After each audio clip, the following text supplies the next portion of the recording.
Good day, ladies and gents. If there's one gaming genre that I had a love-hate relationship with, it's tower defense games. I like tower defense games because these games helps you think, or rather help you think, and these games offer unique ways to take on challenges that are presented to you. However, if there's one thing I hate about tower defense games is that they are not really that engaging lore-wise. They either have no plot, little plot, or having some plot which makes zero sense. I'm looking at you, Plants vs. Zombies. No offense to Plants vs. Zombies fans out there. Not that I'm saying that PvZ is a bad game, it's just, well, I don't resonate well with its story. Heck, some games only include tower defense segments to their games as mini-games that you can just pick up and play outside the main missions. There are also some other tower defense games that are just too straightforward or just too difficult to even bother. So in hindsight, tower defense games can end up being a hit or miss to a lot of people. The same cannot be said in this game, however, that I'm going to give my thoughts on. And that game is Arknights. Developed by Hypergriff and published by Yoastar, Arknights is a tower defense RPG that enables players to use numerous characters, dubbed operators, to tackle stages of increasing difficulty. You might be wondering, Yaska, this is just a tower defense game a la Plants vs. Zombies, is it not? You just plant them in an area, let them deal with hostiles, and call it a day, right? No. It doesn't work that way. At least in its entirety. Unlike Plants vs. Zombies, Arknights have more intricate and complex level designs that constantly changes with each stage. Yeah. Kinda reminds me of Plants vs. Zombies though, but, well, not every tower defense games apply that kind of thing. Sure, there are some copy and pasted ones here and there, but the stage layouts greatly affects your overall squad layout, loadout, and composition. Additionally, unlike most tower defense games, Arknights has a leveling up system, and each of them are distinct, meaning that in order for you to tackle harder content, you got to eventually power up each operator to its maximum potential and unleash their true power against their enemies. Speaking of operators, each of them have distinct roles, meaning different playstyles and tactics, and there are 8 total classes. Guard operators are your main DPS units, defenders are your tanks, snipers are guards but can only be deployed on range tiles, casters are your so-called mages that deals arts damage, supporters, well, support your other operators through various effects, vanguards ensure you deploy operators much more frequently, medics, as the name implies, heal your operators during the heat of battle, and specialists are field disruptors that affect the state of play in interesting ways. These classes also have so-called branches, which offers even more unique traits to these operators, which then, in turn, makes gameplay and team building even more interesting. Such systems are highly appreciated in this game, since there are also a lot of enemy types to deal with, forcing you to adapt to a given situation and deploy the necessary operators to neutralize said threats. Well, if you would call it that. In this game, you play Doctor. I mean, because, it's because you play as a doctor in this game, alright?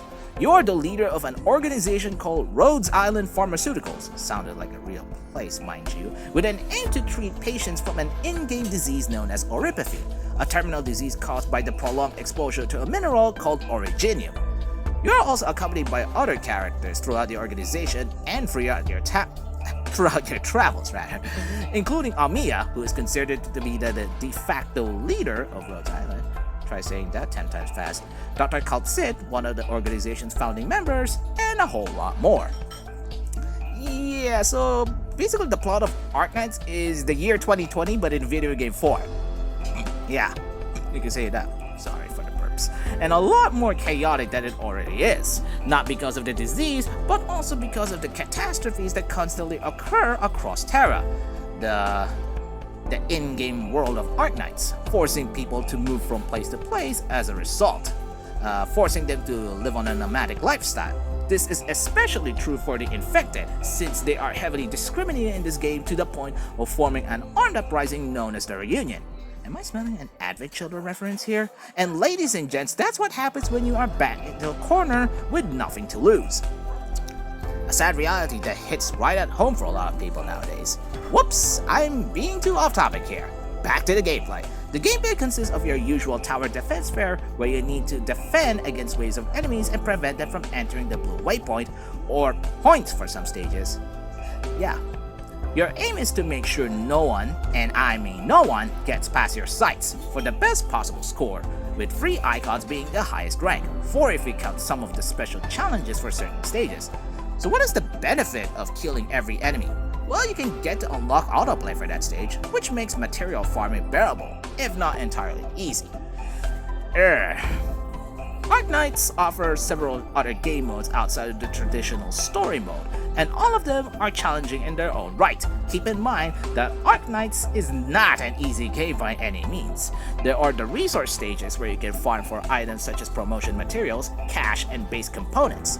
The intermission missions where you can play past events, annihilation stages where you are urged to fight a large horde of enemies in exchange for orundums, a resource which is one of your primary means for polling operators, among other things. A roguelike mode where you are presented with random challenges and bonuses, limited time event quests that are self-explanatory, the so-called contingency contract which provides you with self-imposed challenges of increasing difficulty, and much more.